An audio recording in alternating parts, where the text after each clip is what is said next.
Welcome to Mindfulness Unscripted. I'm your host, John Orsini. Take a big breath in. Here we go. You had mentioned this process of in decision making, like if you're on the fence about a decision, you have this awesome way of putting it. So would you mind sharing that? Sure. Yeah, I'll share that. I'll give a little bit of a background as Yeah. to why this formula came to be. I call it my formula for decision making. And the reason that I had to come up with that is because I come from a really science-based background. Um, that's part of my cultural conditioning is just this real logical science-based thing. My first degree psychology, my second degree is nursing. So if there wasn't like a placebo, controlled study to say something, or there wasn't some kind of very logical thing for me to follow, I thought that it was just kind of out there. And I ended up getting sick in 2018. And before that, I was healthy, I was active, I was a nurse, all the things. And I got sick and it left me bedridden for 3 years, bedridden in a dark room most of the time, unable to, to even like talk on the phone or read a book. It was a huge life changing experience. I didn't also have um, the thought that I would get better. It wasn't that I was told by doctors that my chance of recovery was so slim that if I had gotten it younger, um, if I had been less severely affected, I might have a 5% chance. But because I was like 42 and I was very severely impacted, that would probably be my life. Well, I learned a whole lot in that bedroom. It ended up being the greatest gift of my life. I don't want to glorify the illness at all, but because of what happened within myself in that bedroom, I learned so much that it changed my perspective on everything. So when I did end up getting better and actually recovering, I saw it as the second chance to live life in a way that was in alignment with myself instead of the cultural conditioning. So, what ended up happening is I saw myself making all of these decisions that were so different than the ways that I used to make decisions. Um, and from the outside looking in, I knew that it seemed pretty a lot, or maybe it was just my own internal narrative that was saying, "Hey, this is like not logical enough for me." But then this other wiser part of me said, no, this really makes sense. So I had to come up with a formula to appease my logical mind, because that's something I think is a lifelong struggle of mine is, it needs to both be logical and this feeling based thing.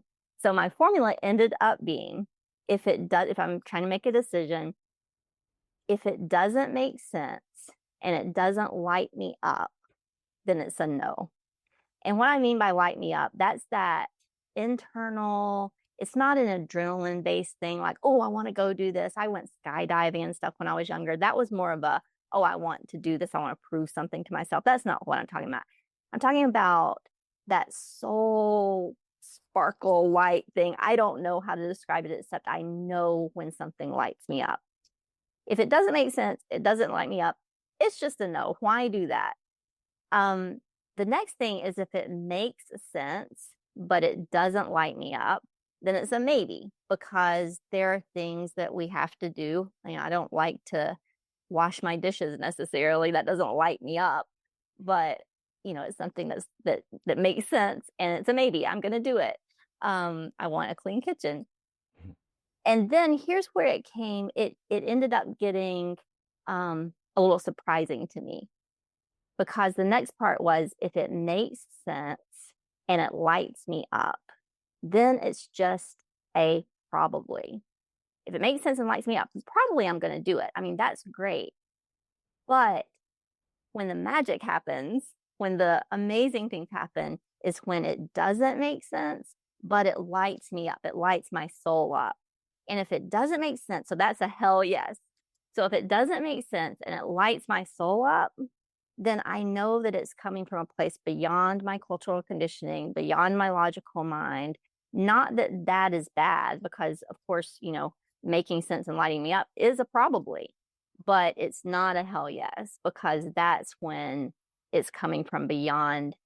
And when I say yes to those things, then I can look back and say, oh, I said yes to that thing that didn't make sense. And it led to this and this and this and this. And oh my gosh, if I hadn't said yes to that, my whole life would be different right now. So it's proven to be very effective as well. Mm. It's so beautiful and I love too that it feels as you were laying it out the first time that I had heard this, I'm going for the if it doesn't make sense, if it doesn't light me up, it's a no. Like, and I'm like going through and I'm like, great, this is a great way to track this. And my logical mind was following it. And my logical mind was going to tell me that if it makes sense and it does light me up, that that's the hell yes. Right? But Yeah. the beautiful, beautiful perspective on this is that's the probably like that. Yeah, sure. If it makes sense and it lights you up, that's a probably. That's probably gonna. And then the special thing is if it doesn't make sense and it lights me up, it's a hell yes. That was just I don't know that I would call it a curveball, but it kind of had that feeling of like, whoa, I didn't see that coming. And even just hearing it, the way you described it, got me excited. And the moment you told me it, I was like, oh my God, where are my hell yeses? And where have I been holding back on a hell yes?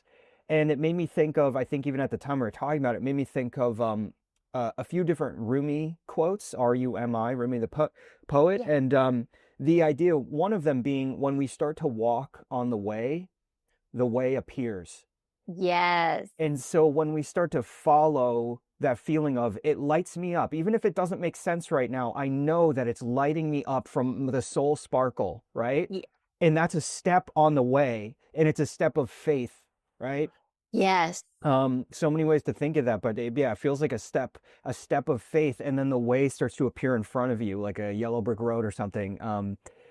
So I just thank you for sharing that. It's just such a special thing, and I've thought about it constantly since. I'm so glad that it resonated with you. It certainly has been a guidepost or a guide, like a compass for me, I guess, in my life, because I do need to have something to anchor into, and that's something that I anchor into even when, again, like you just said, when the way isn't clear and you're making those steps, and those steps that require tremendous amount of faith sometimes, and trust in the unknown and in the mystery. We can't do that from the logical mind, because the logical mind wants to know the answers. It wants the 5-year plan. It wants all the things that make it feel comfortable. But really, it's really an illusion, because what I also learned from being sick is there is no 5-year plan. It's a 5-year maybe, Mm. but we don't know. We don't know. And so a lot for me really comes down to trusting that thing that is guiding me, that's beyond my logical mind. And I love the Rumi quote that you shared, because I do think that's very related. Yeah. Mm, beautiful. Yeah, and there was another one too that was something about like uh basically follow what lights you up, it won't lead you astray. I'm definitely paraphrasing that one, but that's another one that related that makes me think and but just what a powerful thing and I mean just layers upon layers with experiencing the sickness. I know, I always try to hesitate on certain things that may sound like spiritual platitudes or cliches, right? And even thinking about the idea that you came out of this sickness with such a vibrant and radiant perspective, and how you said there's nothing to glorify about being sick and things, but it makes me think of how sometimes people try to frame things like how instead of why is this happening to me, how is this happening for me? And I often think about, I'd love to get your perspective on this because in my own brain, it's something like that.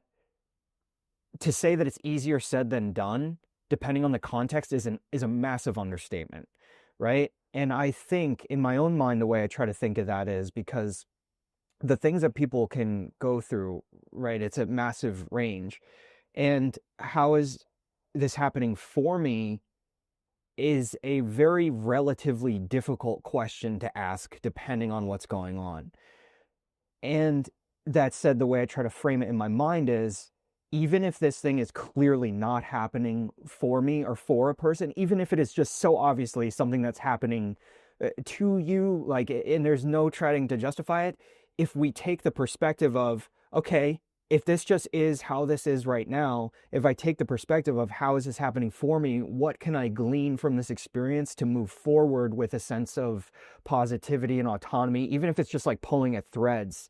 Um, I don't know if I'm articulating that well, but I would love your perspective on that because it's just, yeah, just to say that like sometimes these platitudes, these cliches, depending on what a person's going through, could be like, great, thanks, and like really not that pleasant to hear in certain moments. So I just love your perspective on that. Yeah, yes, I am right there with you. I am so averse to the spiritual bypassing stuff Hmm. because it does serve to, I think, disconnect us from the human experience. And at the same time, the things that we go through as humans can be catalyst for great growth or perspective change or, waking up. A poet, Mark Nepo, I don't know if you've heard of the poet Mark Nepo. He wrote the Book of Awakening. I'm doing this great group with him that meets 4 times a year, 16 people. It's so wonderful to be in that community. But one thing that he says is, and I might be quoting this a little wrong, so I'm sorry if I'm getting it a little wrong, but he says something like, we can be broken open. When he's talking about being broken open, that's that breaking open to, awakening to our truest selves, if you want to think of it that way, or a new perspective, or however I don't want to speak for him, but he says that we can be broken open from great love or great suffering. And so it's not that, from my perspective, it's not that there was anything inherent about the illness that was, quote, good, but there's also nothing about it that was bad. It just was, just like you said, it just was. But it ended up being a gift for me because it broke me open in a way that I needed to learn. I needed to grow, like a seed being broken open so the tree can then emerge. Like I needed that in order to have my whole perspective and way of living life change. I would not go back, even though if you would have told me a year before I got the illness that I would have gone through what I would have gone through, I would have said I had a lot of anxiety. I had a lot of things then. I would have said, there's no way I could possibly do this. No, there's no way. And yet, looking back on it, I wouldn't give anything for that experience. And I think that from my perspective, we can take whatever it is that we're going through and use that as fertilizer or whatever for our growth. And sometimes fertilizer is just, hard stuff. And to keep it clean here, but um, Shit, quite frankly, I'll say it for you. Yeah. yes, I think we talked about that before. But it's like, sometimes that's the stuff. So it's not that anything is inherently good or bad about it, but it's what are we going to do with it? I think what can happen is when we get so far into everything's happening for me. That's wonderful if we think of that about that on a personal level. But when we start applying it to other people, it can really disconnect us from what they're going through at that moment because it might not feel like at all something is happening for someone. And that's not us showing up. I feel like a lot of times that's us making ourselves feel more comfortable with their experience. Mm, Um, well said. yeah, but then the other thing that I wanted to mention here is the concept of post-traumatic growth. So there's the post-traumatic stress, and then there's also post-traumatic growth that can happen through a very difficult time. And what I experienced was post-traumatic growth, and I don't know what makes that happen sometimes and not happen other times. I have no idea, but I do know that when it does happen, it's incredibly transformative. Mm, yeah. Yeah, beautiful. It makes me think about how it's so interesting how two people in the same environment with this with a similar situation can go in totally opposite directions. And to kind of, that's such a big concept, but to sum up at least an aspect of it is, I often wonder if, the more years that we live on the planet, the more things go on. And I think about how sometimes, uh, I guess, getting older or like years accumulating, that the decision, it's that either we move towards openness, expansiveness, and love, or we move towards closing off, um, fear and bitterness, right? And it's not to broad stroke it that simply, but it's almost in like every decision or every situation that comes our way, there's like a crossroads. And it's like, which fork in the road am I going to take here? And sometimes, again, depending on what's going on, that choice is much easier than others. And it's just interesting how certain people are conditioned. It's almost like they have it, it's whether it's built in or whatever it is, but that there's this conditioning to time and time again choose hope, choose love, choose expansiveness, choose radiance, versus when we hit that fork and it's just to slip into fear and bitterness and resentment and anger. And it's like we're all constantly faced with these forks in the road. And depending on, again, how extreme the circumstance, it can, I can only imagine how much it can vary. But if we think, I don't know, sometimes for myself, if I try to think of that, like every interaction situation, how do I choose the fork in the road? Yes, that is beautiful. Yes, yes. And sometimes it's so much hard. And sometimes I feel like we might can choose the way of fear and bitterness and that kind of thing. And then it's up to us to recognize that, hey, this isn't where I want to be Hmm. and choose differently, because I think that we can choose differently. And I also feel very much, I felt this way for a long time, that there are really two fundamental places that we come from, and that is love or fear.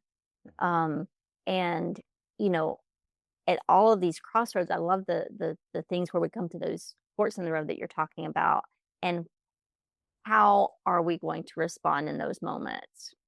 Whatever those hard moments or great moments are, how are we going to respond from a place of that's in alignment with us, which I feel like is always the place of love. Hmm. Beautiful. And I think this is not a fully formed thought yet, so hopefully I say this right. But I think, because I've certainly been in a position too where I've tried to lead with love and then ended up becoming a doormat, basically. For I guess the most direct way to put it. And so also the idea that we can maintain a boundary, maintain strength. Sometimes that's the loving decision, because if we maintain love and openness, but then we feel that we're getting steamrolled, then resentment builds. And I think sooner than later, no matter how strong of a person we are, that resentment starts to turn into anger or fear or whatever it is, right? That you could lovingly hold a boundary. I have this, I worked with Dr. John Stewart. He's a clinical psychologist and a client, a friend. Just a beloved. I love him. He's such a wonderful human being, and his wife. Um, and he said to me, we spoke on this podcast, and he said to me, he was talking about, we were talking about with kids, especially in particular, but he was talking about boundaries being like a mattress rather than like a brick wall. That you can set boundaries in it, but it's like running into a mattress rather than a brick wall. And like that's how, you could frame a boundary, but you could do that from a place of love so that the fear or resentment doesn't build up. Yes. Yes. I'm so glad you pointed that out, because I feel like when I say stuff about love, because I feel like love is the answer to every single question. I really do. Mm. I believe that it really is. I One thing that I say a lot is I believe that love is the answer to every question, and I have a lot of questions. um, but I think people hear that and they might think of love differently. Love can be fierce. Love can be very fierce in terms of even with boundaries and that kind of thing. That has to do with self-love. And so, you know, I I find myself being way more um able to communicate my boundaries and to say no when I'm coming from a place of love than when I'm coming from a place of fear. Because if I'm coming from a place of fear, usually I'm saying yes, it might appear loving, but I'm saying yes because I'm afraid that I'm not doing the right thing if I say no, or I'm afraid I'm not going to, maybe there's a fear of rejection or there's a fear of whatever it is. But that to me is not love. That to me is actually fear disguised as love. um, I believe that the real love, that love that's kind of with a capital L is what I call it too. Love with this capital L, just like a, self with a capital S is maybe our like wiser selves or as opposed to our egoic selves. I think that there's love with a capital L and there's a love with a lowercase L. And the love with a capital L is what I believe is truly the answer to everything and will not lead us astray and can be very, very, can ask some really difficult things from us as well. Hmm. It made me, it made me think of, and maybe this is a kind of an overshare, but it made me think of this friend. I'll keep that completely anonymous, but this friend I have, and um, there was this situation where I had to kind of have to have a boundary, which was very uncomfortable for me because I'm not always great with that. It's something I work with to try to be like, okay, how do I create a boundary here? And so I had this friend and I had to create, as again, it was like like softer than a mattress. Like it was like a jello wall. Like I barely could make the boundary, but I did.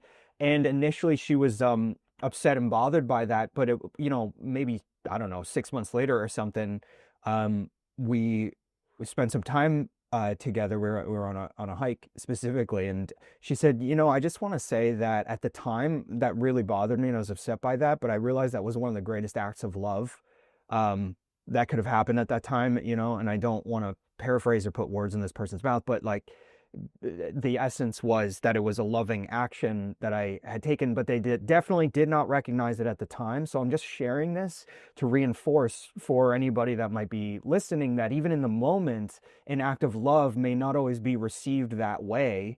Um, but hopefully a person can spend some time with it and see that later. But that's other people's journey. We can't, control other people's journeys. We can just, as one of my friends says, keep our side of the street clean, as best we can. Yes. Yeah. Yes. That is so, so good. So Yeah. good. Because, with boundaries and those loving boundaries, if it's not, there's I think we can get a little too walled off with boundaries Mhm. and call walls boundaries and that kind of thing. But when it comes to just stating what our needs are relationally and that kind of thing from a loving place, that only serves to, I believe, deepen the connection if both people are willing to go to those places. And Mm. I don't know who to attribute this to, but this is something that I really feel strongly is true from in general as well, is that there is no secure attachment without conflict because it's in the conflict that that you have secure attachment because you can repair, you can move through it, you can do that thing. And so I feel like, that those are the moments that we do deepen the connection. If we're just staying on the surface and not expressing our needs and avoiding conflict, we don't get the chance to relationally go deeper. And you can trust that you could be authentic, Yes. right? That by being authentic, you're not going to get punished for it.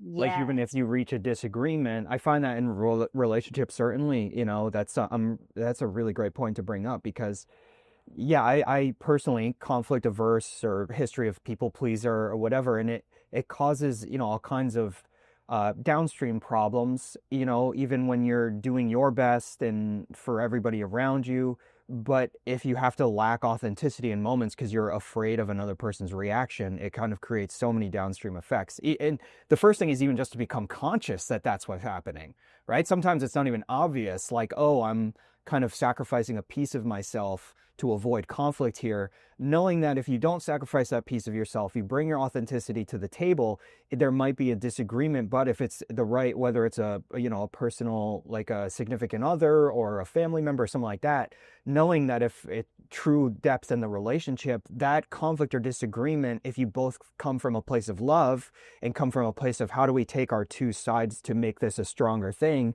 the conflict actually makes you stronger. That's a revelation. Thank you for sharing that. Yeah. Well, yeah, I think I'm glad that it resonated. I think that it can apply to like personal relationships, and it can apply to community and everything. You know, it's Mm. like if we can approach our differences with love and curiosity and express things from that place, then I think that it can allow us all to connect in a more, authentic and deep way Mm. across the board. Speaking of lovingness, like a fierce love, I want to read. This is my favorite poem thus far in my life because I haven't read every poem he's written, but this is my favorite poem by Mark Nepo. Um, and it's called, I'm sure you're familiar, it's called Breaking Surface. And I'm just going to read this quickly here. Let no one keep you from your journey. No rabbi or priest, no mother who wants you to dig for treasures she misplaced. No father who won't let one life be enough. No lover who measures their worth by what you might give up. No voice that tells you in the night it can't be done. Let nothing dissuade you from seeing what you see, or feeling the winds that make you want to dance alone, or go where no one has yet to go. You are the only explorer. Your heart, the unreadable compass. Your soul, the shore of a promise too great to be ignored. So it's Breaking Surface by Mark Nepo. And then when I read that poem, it gave me chills. I'm Ah, like emotional right now just feeling it. it just gave me chills rereading it because yes, it's that inner knowing. If we can get in touch with that and we can just, the other people's voices or our own internalized voices of other people and their expectations, it can lead us astray so much. But if we can get in touch with that inner knowing that we have in our own inner compass, we have that. And if we can live life from that, oh my gosh, yes, that's a game changer. Yeah. And that's a deep self love to let no one keep you from your journey. Yes. That attunement to yourself and then the courage to step into that power as it may be, you know. Yes, Yeah. absolutely. And it's tough. It is tough to go against the tide of culture or the current of culture. Or, when I say culture, I use that as this kind of the collective voices that we internalize as our culture. It could be from family or our the town that we grew up in or the TV shows or whatever it is. But those internalized voices, it can keep us so easily. It can keep us from our own alignment. And we have this one life this time, at least. I don't know what happens, but we have this one life to live and to live it for other people instead of our own inner inner selves and our own hearts. What a waste of a life, you know? Mm. How much I, I know like so we touched on this a bit, but to go a little deeper with that, how significantly did your experience of being sick for those few years shift your feeling toward cultural conditioning or your feeling toward, because I know this whole decision making process came out of it. So I know again we were touching on it before, but if there's um, more in there about how it affected how you show up in your personal life and how you represent your authenticity and everything. Yes, I think that it changed everything. Before I got sick, I was doing a lot of things that looked wonderful, but it wasn't in alignment with me. So that being out of alignment was resulting in a lot of anxiety, a lot of phobias and all of those kinds of things. And when I got sick, it's amazing how all of that went away. And as I'm getting more in, you know, how am I living in this world again when I didn't think that this was going to be a possibility before? Um, I do have to check myself often. I have to check in with that inner compass to see, am I doing this thing because I think I should be, or am I doing this thing because, it is in alignment. But for the most part, it has changed everything about the way that I approach life for sure. Ron, it makes me think about I think it was Wayne Dyer, who I heard say this, and this is what I remember of it. I don't know if I have it exactly right, but he said if you have an orange, if you squeeze an orange, orange juice comes out. If you squeeze a lemon, lemon juice comes out. So when you squeeze a person, sometimes you find out what's really inside.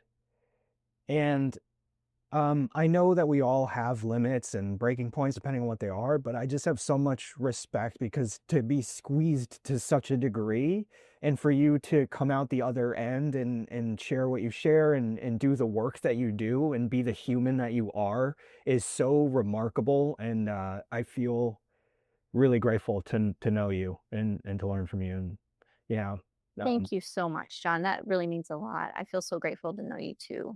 yeah, because I mean, I'm just sitting here being like, God. And again, any sort of, I'll just say it one more time, any sort of cliche or platitude you could say about any of these things, I feel like get tossed around a little too easily. And it's like until you're sitting in front of it or experiencing something like that, it's just like, how can you just lightly throw these things around? You know what I mean? So, whereas when you're really trying to land in the truth of the words, you know, how do you move forward? How do you take something and make it a silver lining? Or so it just the work you're doing and the lived experience is just really really profound, very powerful. Thank you. Yeah. Thank you so much. Yeah. Yeah, being sick, it was like it stripped away all of the ego identity. It was like I couldn't identify myself as a nurse. I couldn't identify myself as smart. I couldn't identify myself as a good friend because I couldn't even have a conversation. I couldn't identify myself as someone who likes to be out in nature because I couldn't leave my bedroom. All of the things I used to identify myself as I am this was gone. And what I was left with was, well, what am I then? And then what came from that is even without any of that, there is something in me, this essential part of me that's inside everybody else that's worthy exactly as they are without any of those labels. The labels are great. What we choose to do in our lives, that's great. But there's something, just like you wouldn't tell a baby who's born that like, oh, they're not doing enough to prove their worth, or they're not doing enough to earn their love or earn love. But we do that to ourselves. And that's something that I learned from being sick and having all of those things that I thought, even if I wasn't consciously thinking it, subconsciously, I thought these are the things that I need to be and do to be worthy as a human of love and belonging. Those things were gone. And still, I was innately worthy of love and belonging. And so was every single other person. And when I realized that, I realized that I love, and this is where love with a capital L comes in. I love every single person on this planet. Are they someone I can have a relationship with? No. There are a lot of people on this planet that I am not going to have a relationship of any kind with because they're just too like harmful. So that's where the boundaries come up. But at people's essence, I do believe that everyone is worthy of love, just like when they were born as babies. That never changes. We just get things piled on us that block that. Mm. Beautifully said and a courageous thing to say because I'm still working on that. I mean, like yeah, some people it could make it very difficult, right? To yeah. So very courageous point of view, and it makes me think of too. I lived in New York City for so many years, and I'd be on the subway multiple times a day, every day in many cases, and sometimes there'd be, I've had varying experiences on the subway in particular that felt like threatening or scary or different things that could come up. And again, I tend to withdraw. I don't jump into confrontation typically. So I'd be someone would be like coming at me, for instance, like I could think of this particular store, this particular situation, and a person was kind of like coming towards me, coming at me, and I just had this flash of a moment where I thought, oh, this person just needs to be seen, and they feel it's, and who am I to say, right? I'm not Carl Jung over here, you know what I mean? I'm like, but I just got this feeling, even though I was scared in that moment of this person coming at me, I was just like, oh, this person is just trying to be seen, and I don't know where they're coming from their background, their life experiences, but they're trying to be seen, and apparently just showing up and saying like, hey, would you be my friend or something like that maybe didn't work for them in the past. So the way that they're getting attention, I'll say in quotes, or to be seen right now, is by creating drama or stirring up trouble, or coming. It's like if you get beneath, if you don't layer a judgment on the behavior itself, you just try to see what the behavior might be trying to achieve in that moment, in that situation that I'm thinking of or remembering right now. It was like, oh, this person just needs to be seen. And again, it was unfortunately scary and aggressive, but I've noticed it in more like a tamped down ways from other people, like in life or like in different scenarios. I'll be like, oh, that person really just needs to be seen. Um, but when it's coming from fear rather than from love, to go back to that earlier point that you made so well, it can come out kind of sideways, and it ironically push people so far away when really what it's trying to do is pull people in. Can just see me, please see me, right? Yes, yes. And then we have to, I think, navigate um, that very real thing of where, of course, people have to be held accountable for their actions Yeah.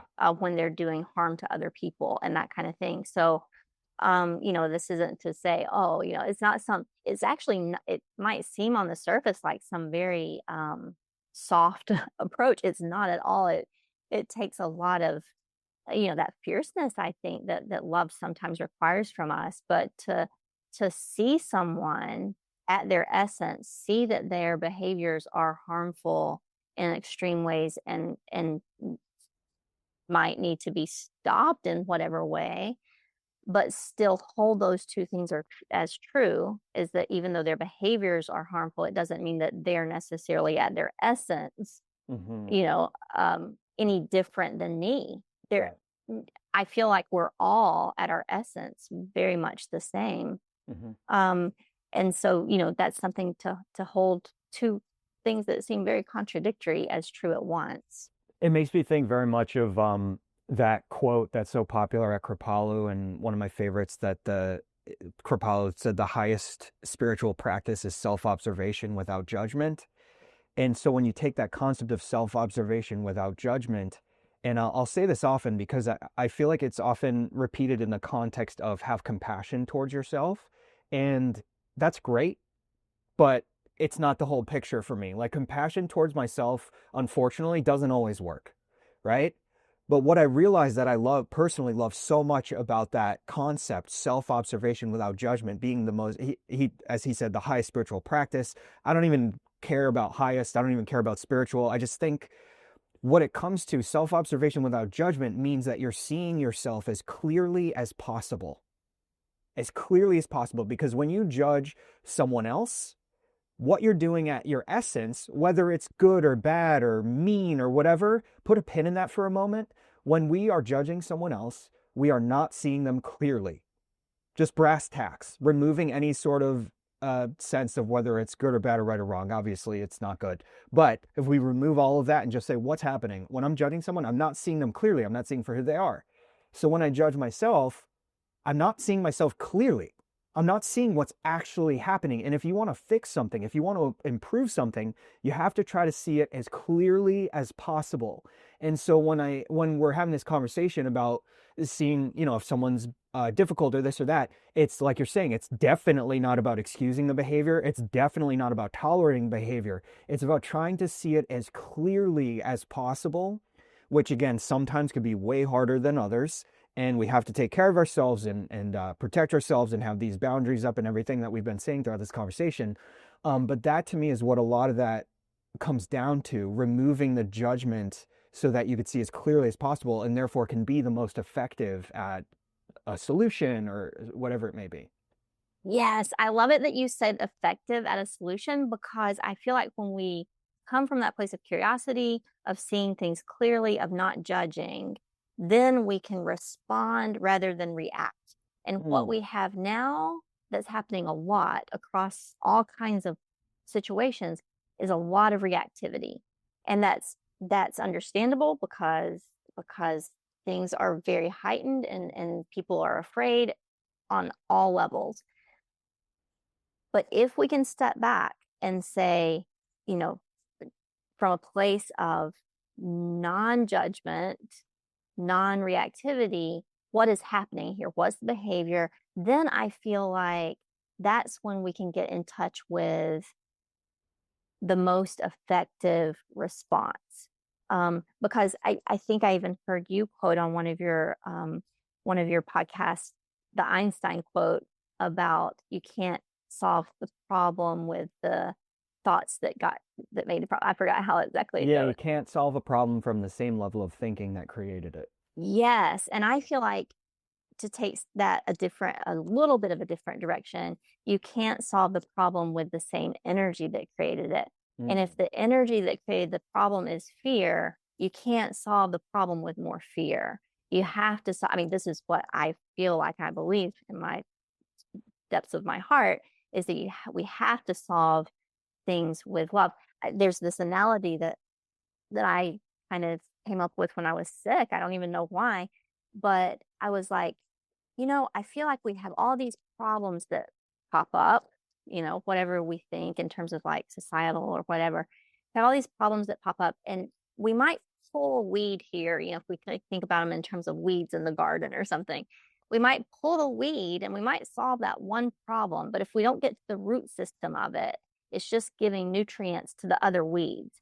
And I feel like the root system of the things that are so harmful, whether that's interpersonally or on a bigger scale, the I feel like, and I don't know, I might be wrong about this, but I feel like that root system is fear.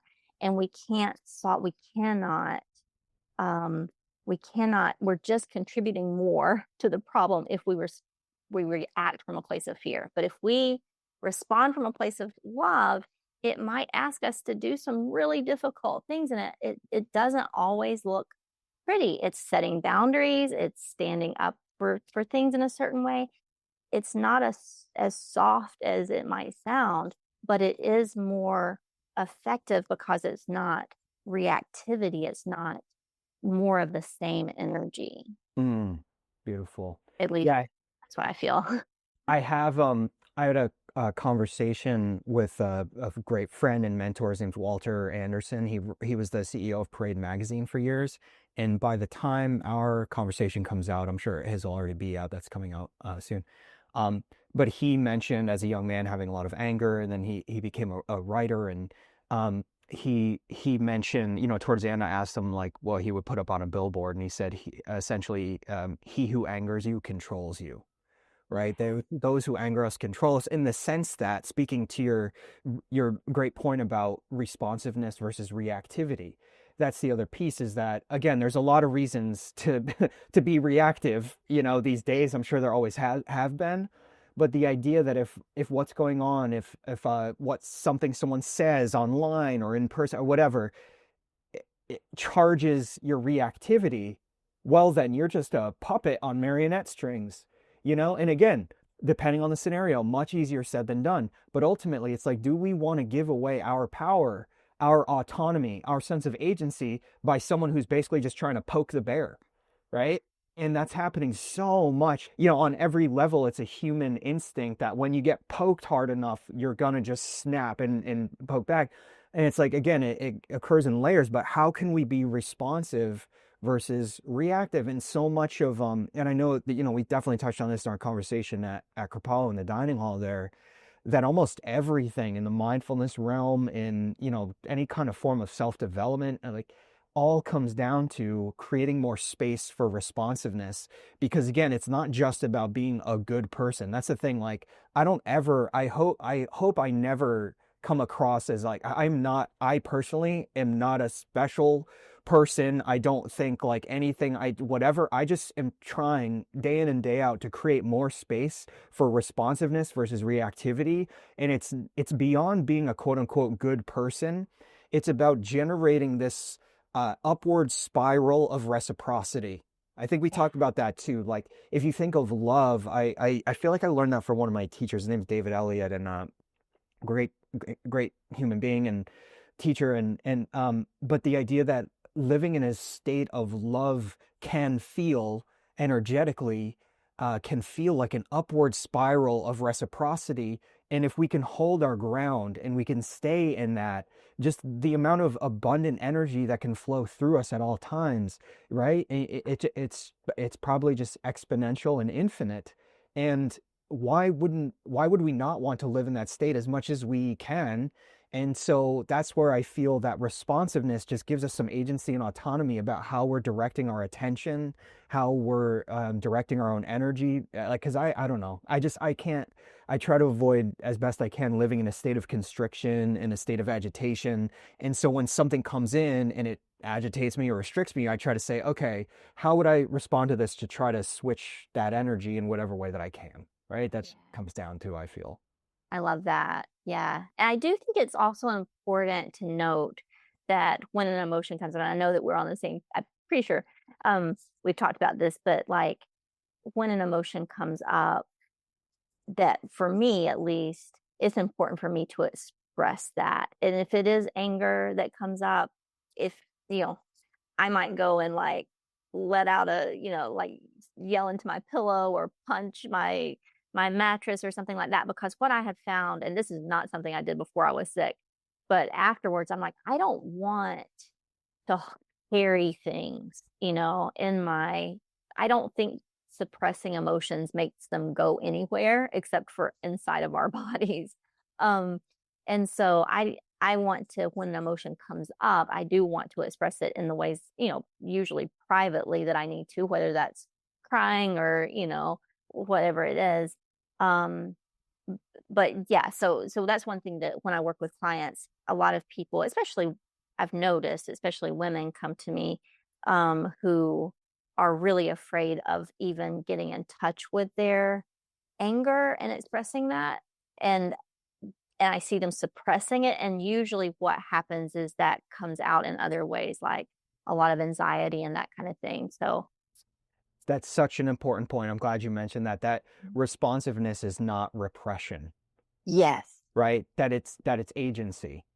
Yeah. That it's like someone might create a lot of anger, someone's actions or words might create a lot of anger within me. The responsiveness is the agency to decide how to engage with that, but to absolutely feel the feelings, express the feelings with a sense of agency. And that's why both you and I create these containers where not only is that acceptable, it's encouraged, right? Come as you are, and this is the space, you right, to utilize your agency to feel your feelings. Yeah, I'm so glad. That's such a crucial point, and I'm so glad you mentioned that. It's beautifully said. There's I use particularly those two that you mentioned, exercises. I often joke in breathwork groups and with clients that my favorite meditative practice is screaming into a pillow. Because once you get when you really get the breath moving, it can stir these things up that are been repressed so long. Sometimes they almost feel like they're dormant, but they're just like buzzing wherever they're stuck. And the breath can start to intentionally so churn them up so that we can allow them to catalyze and metabolize and move and be free, essentially, not to overstate it, but metaphorically speaking, the breath can operate like a broom and sweep these things through, right? There's different modalities for this. And so the idea is things start to churn. Just screaming into a pillow can help move a lot. Also, kneeling at the edge of your bed as if you're praying at the edge of your bed, like you see, kids do in movies or whatever. But instead, you interlace your fingers. So you basically create one big fist with your two hands. And so you're kneeling at the edge of your bed, you're inhaling, like slam your hands down on the mattress. It is a safe, assuming that you have a relatively squishy mattress, it's a very safe way to go full tilt in a very safe way, right? That, obviously you do what you need to do to be as safe as you can, but to say hitting your mattress like that, it's a very safe container. It's not, you're not accidentally going to trip on something or break something, you know what I mean? So, it's just so important that you mentioned that. Um, And to have that without judgment too, the witnessing it without judgment is like, well, this isn't a bad emotion that I'm working through right now or that I'm experiencing. As long as we don't get hooked on it and just, I feel like any emotion, if we get hooked on it, even happiness is, not, it's counterproductive to the human experience. But But yeah, like that non-judgment to those emotions too. Yeah. There was this amazing practice that I did at one point that was just like, oh my gosh, so profound. Um, I was working with someone, a yoga nidra facilitator who was working with me privately, and she suggested that I did a practice where I took a um like a tennis racket and hit the mattress with the tennis racket and did like, just let anger out. But the key here that was the most powerful part of this was to have a witness to that. So have someone look at me in the eyes with love and compassion as I'm expressing an emotion that maybe historically was deemed inappropriate for me, um, in my upbringing or whatever, and to have that witnessed, like really have someone looking in my eyes and witnessing that with compassion and love. It is a great way of just rewriting a story right there, that I Mm. can't be seen in this particular emotion.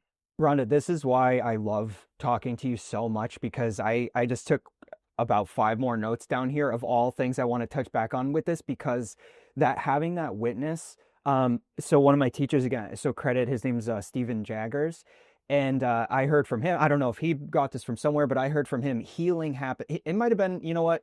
It might have been from Dr. Peter Levine, creator of somatic experiencing, but the quote is healing happens in the presence of an empathetic witness.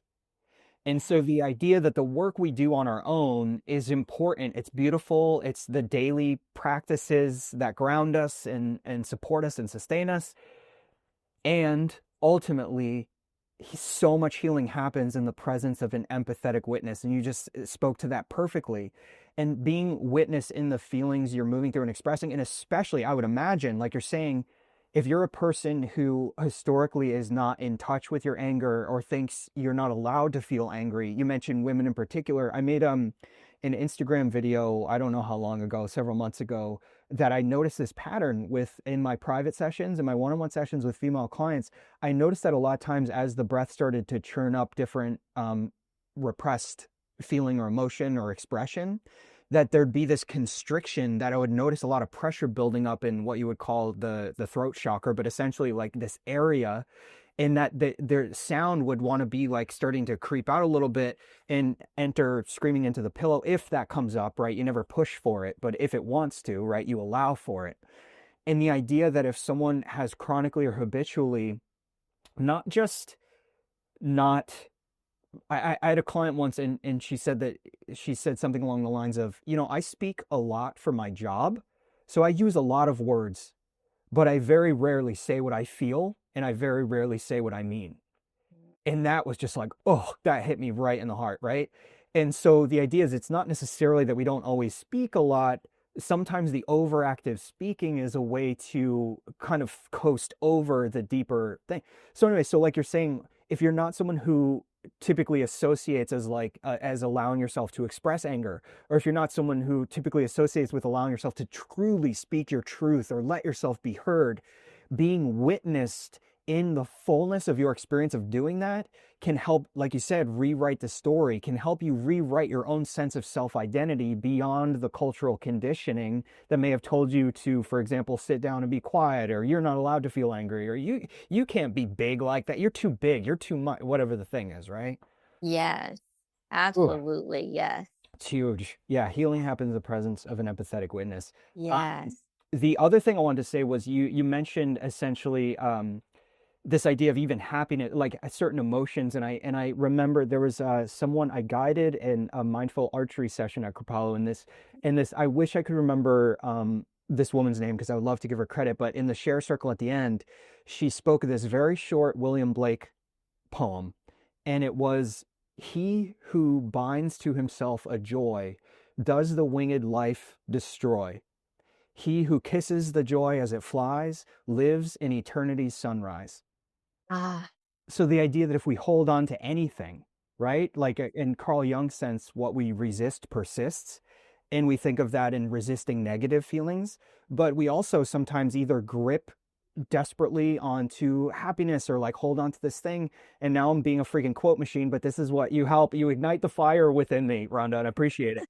There was this Shakespeare sonnet, and he said, essentially, I think it's from one of his sonnets, and he says that we weep to have what we fear to lose, right? Wow.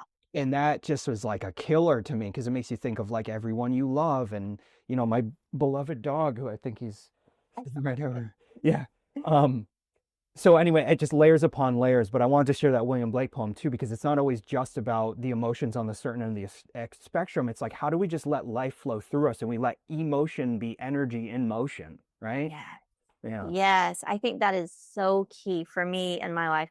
That has been key, is to let the emotions flow. Like, I feel the feelings and I try not to get hooked on any of them, because holding so tightly to not wanting to lose that thing Mm. um, can really shut us off to a lot of experiences that are more authentic, as we're allowing emotions to authentically flow. Mm. Yeah, beautifully said. I'll say one other thing about this emotions because too, especially when it comes to anger. I remember reading in a book, I think it's called Pranayama. The title of the book is Pranayama. Is one of the guy who used to run Kripalu Yoga School. Forget his name off the top of my head. I feel bad about that. I'll put it in the show notes. Um, and he mentions, I think in that book, he's talking about how anger, if you sit with an emotion, whatever it is, or you allow yourself to feel the fullness of an emotion, whatever it is, with agency in the container, right? Like we were saying before, that it doesn't just come flooding out at the wrong, quote unquote, wrong time, or not beneficial times, I guess we could say, right? And so if you're sitting like in meditation with breath, or whatever the modality is, you're sitting with the rawness of this pure feeling, that if you sit with it without judgment of yourself, at some point you can find a space where you recognize it as pure, raw life force, as pure, raw energy. And anger itself, I've heard it said, that I found personally useful, anger is a way that we enforce our boundaries. Anger is what happens when someone crosses our boundaries, right? And so some people are more quick to anger than others in different things. Like there's layers to this, but ultimately, if we come to the fact that, first of all, that there's no need for shame around feeling anger, right? That doesn't mean you can just go do whatever you want to whoever you want and justify it with, well, I was angry, right? Like that's not what I'm saying. But if you let yourself feel the fullness and rawness of an emotion without judgment of yourself for feeling it, without suppression, without cultural conditioning telling you it's wrong, this and that, and you just sit with the feeling, recognize that feeling without any sense of good or bad or otherwise, but just feel it as pure, raw energy, you just may be able to catalyze that energy into something very productive, right? You see this with certain types of activism, you know, of course, referencing the greats like Nelson Mandela, Martin Luther King. It's like catalyzing so much. What I can only imagine must be such frustration and such disappointment in humanity at Yeah. times, right? And catalyzing that anger, that rage. I mean, Nelson Mandela was imprisoned for how many years? And you get all these stories about how he would just jog in place in his prison cell, for however long, just to like stay fit and whatever, like just constantly catalyzing this energy into something that became exceptionally world changingly productive because that raw anger was catalyzed, not suppressed, but catalyzed, Yes. right? Yes. Yeah. Yes, I think that is so important. And yeah, not to judge any emotion as good or bad. It just is. It's what we do with the emotions that could be harmful or not, Mhm. or counterproductive or productive, or however it is. But yeah, yeah, suppression of those are, yeah. Beautiful. And so last couple things I want to say here, and then I want to turn it over to you. Speaking of like anger, like a fire in the belly, sometimes people refer to it as, there's this Marcus Aurelius quote that's just kept coming up in my head throughout our conversation. And this Marcus Aurelius quote is, a blazing fire makes flame and brightness out of everything thrown into it. So just coming all the way back to the way that you experienced this period of sickness and how you've come out the way that you have with just brightness and radiance and love. And it's right, it's a blazing fire. Anything, it's like, fine, throw it in, I'll make something with it. Right? You know? Thank you. Thank you for that. And I love the way that our conversation has been about love Mhm. and anger, and those two things are not, in conflict with each other. I Right, had yeah. a lot of anger when I was sick in the beginning, especially about, oh my gosh, why is my life like this now? And is this going to be my life for the rest of my life? There was a lot of anger there that I needed to feel. And from that came a lot of love. Mm, So, yeah. that's beautiful. And then the last bit around the cultural conditioning, which I think is so, so important, and it's come up a few times in our conversation, um, that I feel like whether someone terms it as a soul or just a authentic essence that lives within each of us, the idea that life throws these different things at us, or we get these different messages, and it starts to create these obstructions in the pure flow of who we authentically, genuinely are, and how it can be difficult for any number of reasons to come back to that pure essence. But just knowing that these practices are there, these spaces are there, and the idea that we can restore the flow. I was talking to someone on a recent podcast conversation here as well, and Annabelle, my friend Annabelle, and she so beautifully used this metaphor of a river, right? A flowing river, and then these obstructions, that we can restore the flow of that river, and that there are spaces, there are practices that do just that, that help us come back to our core essence. And I just think you've articulated that so perfectly, and you live that, right? You live the essence of that, and you share in your work. Now to turn it over to you, in your work, you share the essence of that so beautifully too. So yeah, Thank you so much. thank you. And so while we're here, what work do you have going on currently? Different things that you can point to. I mean, we see each other at Kripalu all the time. You're there frequently, and yeah. So Yeah, so I everything that I do in terms of my vocation is to support people in coming back to their true essence or their inner knowing, their essential nature, however you want to say that. And I do that through life coaching, Wayfinder life coaching. I do it through yoga nidra, private yoga nidra sessions. Can be so incredibly powerful in getting in touch with that. Mindful outdoor experiences and Reiki. I have an office in Grand Rapids, Michigan, where I do in-person sessions, and then I have virtual, availability everywhere. I'm off social media now. I've been off social media since oh gosh, it's going to be a year. So I've been off social media. So the best way to get in touch with me is on my website, Rhonda Robinson, RHONDA Robinson.net.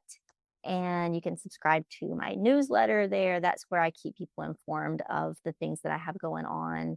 And I also like to, lead retreats and work with businesses and that kind of thing to bring mindfulness to practices to those groups as well. beautiful. And you mentioned Wayfinder.